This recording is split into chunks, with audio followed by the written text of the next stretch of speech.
Hi guys, I'm Kasha. Welcome to my channel, to my bookland. And today in our coffee times we have a tag, and this time it is the fall tag. It's coffee time. So I saw basically Brit doing this tag, and I decided to feel myself tagged and just take it and do it because I thought it was a lot of fun. I've never done like a seasonal kind of tag. So unfortunately I was not able to find the original creator of this tag. The link that basically Brit provided for the original tag was not working. It was either the video was deleted or maybe it was the wrong link. I don't know. So if you know the original creator of the tag, please let me know down below so I can credit them. But I'm gonna leave down below the link to basically Brit. If you don't know her, she's a great booktuber from the Netherlands. She's very creative and I really enjoy her content, so feel free to check her out as well. And now let's go and check the fall tag. The first prompt is: in fall, the air is crisp and clear. Name a book with a vivid setting.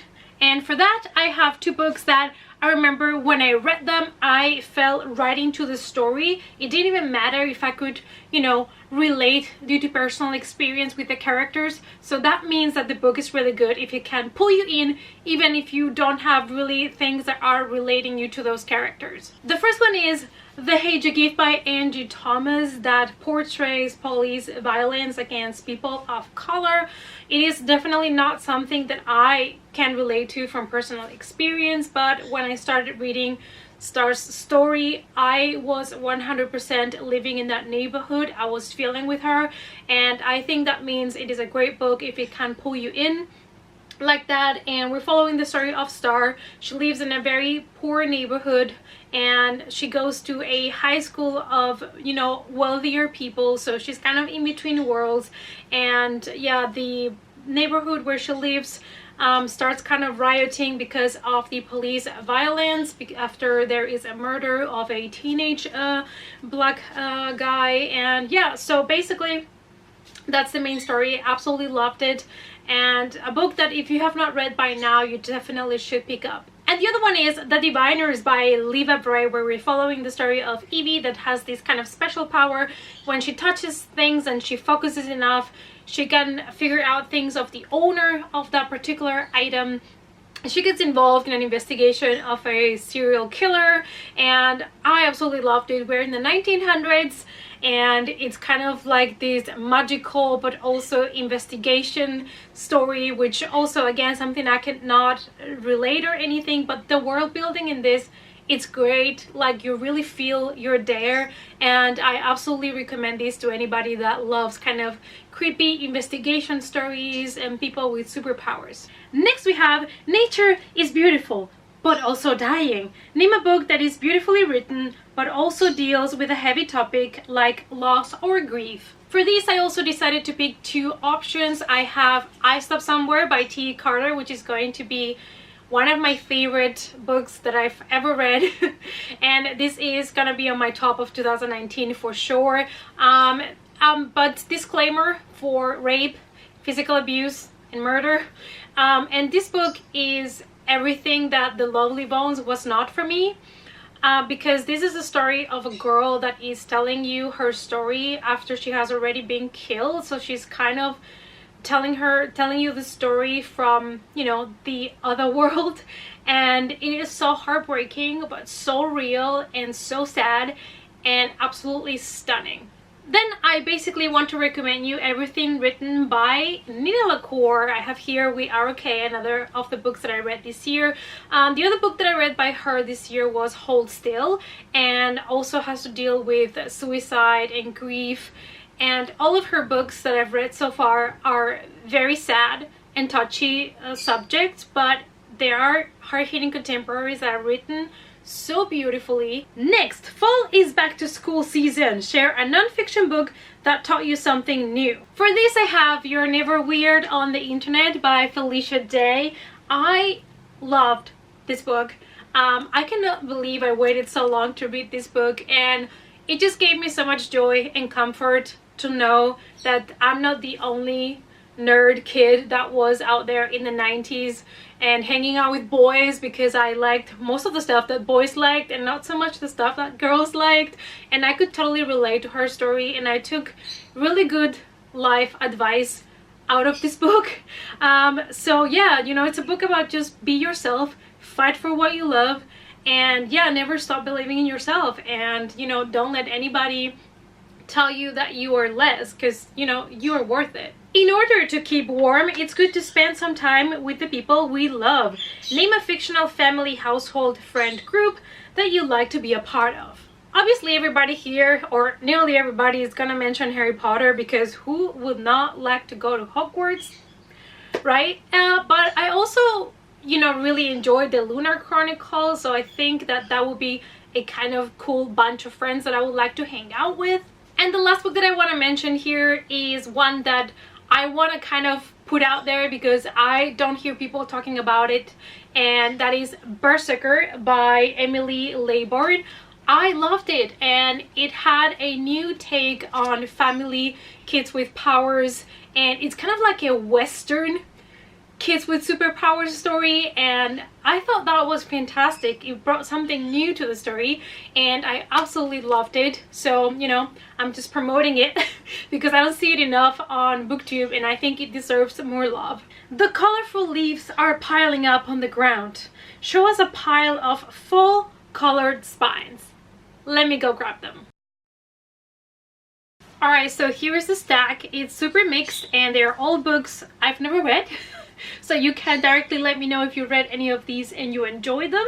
I have Those Who Wish Me Dead by Michael Corita. I think this is a thriller about a boy that disappears or something like that. We have The Dracula Dossier by James Rees. I got that one because it's a book based on Dracula and I like to read everything about it. Any kind of retelling stories about it, I'm a sucker for it. Then we have The Girl with All the Gifts, a book that I've been meaning to read since forever, but now at least I have a copy. And we have City of a Thousand Dolls, another book that I grabbed and still haven't read. And Oliver, Liz and Poe, I believe this is a middle grade, but I got this one because, I mean, can you blame me? Look at this cover. It is just stunning, and you know, sometimes from time to time I like to enjoy a middle grade story, so I thought this one would be great. Fall is perfect time for some storytelling by the fireside. Share a book wherein somebody is telling a story. And for this one I chose a book that it is a story that it was just cute but heartbreaking at the same time, and it's perfect now for the fall going into winter season, and that is 5 Feet Apart by Rachel Lippincott. This is the story about two teenagers that are dealing with a lung disease. They are at the hospital and they meet each other there and they like each other, but they cannot touch each other or get too close because of the disease that they have, but it gives you also another perspective on life, and I absolutely loved it and I recommend it to anybody. The nights are getting darker. Share a dark, creepy read. For this I have chosen a relatively new read of mine, and that is Bird Box by Josh Malerman. This had been also on my wish list since forever because I wanted to watch the Netflix movie.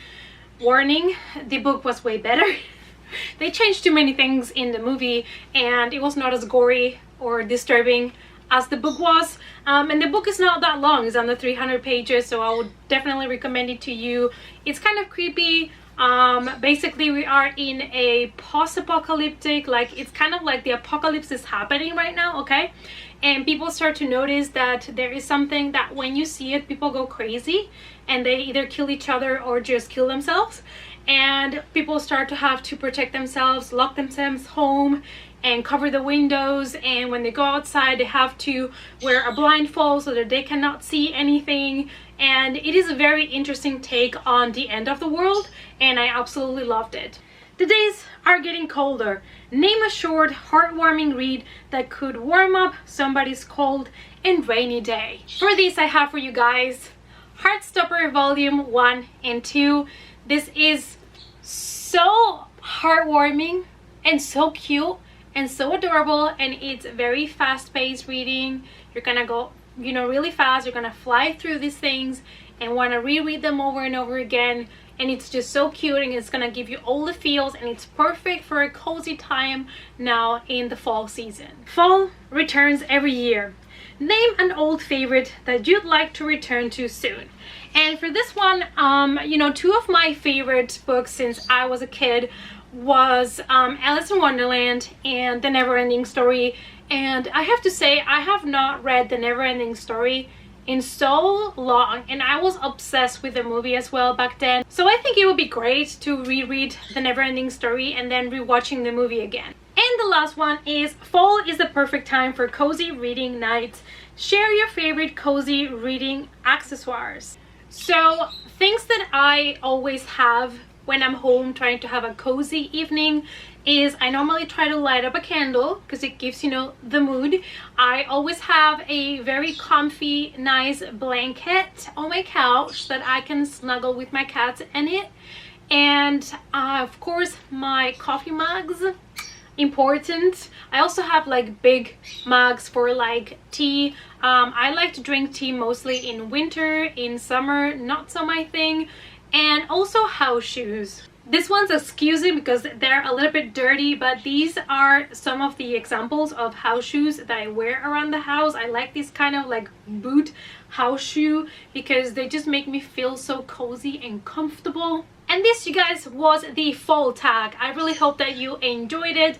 Let me know down below what you do for the fall season to feel a little bit more cozy at home when you're reading a book or maybe watching a movie. I'm gonna leave for you guys all the questions down below in case you want to do this tag, feel yourself tagged, and I would like to see your answers to these questions as well. Thanks so much for watching. Please give the video a big thumbs up, subscribe to the channel, and also click on the notification bell over there as well. If you have Goodreads, Instagram, Twitter, or Facebook, you can find the links to those social media in the description box down below, and I hope to see you all in the next coffee time. Bye!